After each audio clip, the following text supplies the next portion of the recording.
Le politologue et guide du parti politique Jouvence a analysé les chances de Ferdinand Gogo de succéder à Paul Biya lors d'une apparition à l'émission Canal Presse le week-end dernier. Pour l'analyste, ce sont trois faits indéniables qui ne sont pas bons du tout pour l'homme tout-puissant qui a la délégation de signature de Paul Biya. Premier fait, il y a le contexte politique actuel, l'alternance. De deux, il y a aussi lui-même. On a comme l'impression qu'il a des protégés. Il part de SG du Marex à SG de la présidence sans être ministre. Après le départ de son parrain, il a eu un libertinage. Deuxième fait, dans cet esprit, ce n'est pas lui la faute, mais le président. Il a permis au SGPR d'utiliser à fond la délégation de signature. Troisième fait, le problème aussi qu'il a, c'est qu'il a en face de lui des chefs de réseau. Je ne vais pas dire des chefs de gang. Ce n'est plus un secret de polichinelle. Les Camerounais doutent des nombreuses autres instructions données au nom de Paul Biya par le secrétaire général de la présidence de la République, Ferdinand Gogo. Au gouvernement aussi, ces consignes sont mal vues par certains ministres et très proches collaborateurs du chef de l'État. C'est le cas de Laurent Esso.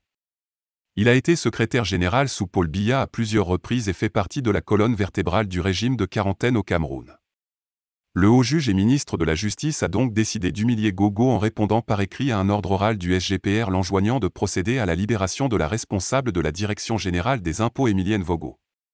Pire, la correspondance indique à Ferdinand Gogo que sa charge ne peut être libérée tant que son cas n'aura pas été réexaminé.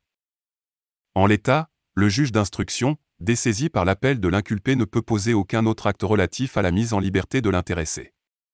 Étant récusé, ce juge ne peut poser aucun autre acte d'instruction jusqu'à l'issue de la procédure de récusation, a écrit le ministre Laurent Esso, ajoutant, par conséquent, la demande de mise en liberté de l'intéressé ne peut être réexaminée que par la chambre de contrôle de l'instruction de la cour d'appel à son audience.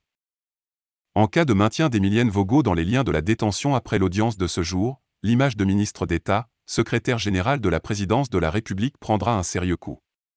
Cette décision de justice pourra faire jurisprudence et servira de base légale à plusieurs collaborateurs de Paul Biya pour refuser d'exécuter les hautes instructions du président de la République, répercutées par Ferdinand Gogo. Des sources proches de la présidence de la République, Gogo est plutôt optimiste. Il est convaincu que la régionale des impôts du centre sera libérée ce jour. Restez connectés sur la chaîne pour plus d'informations. N'oubliez pas de vous abonner et surtout de cliquer sur la cloche de notification. Likez la vidéo si ce n'est pas déjà fait. Laissez aussi votre point de vue en commentaire.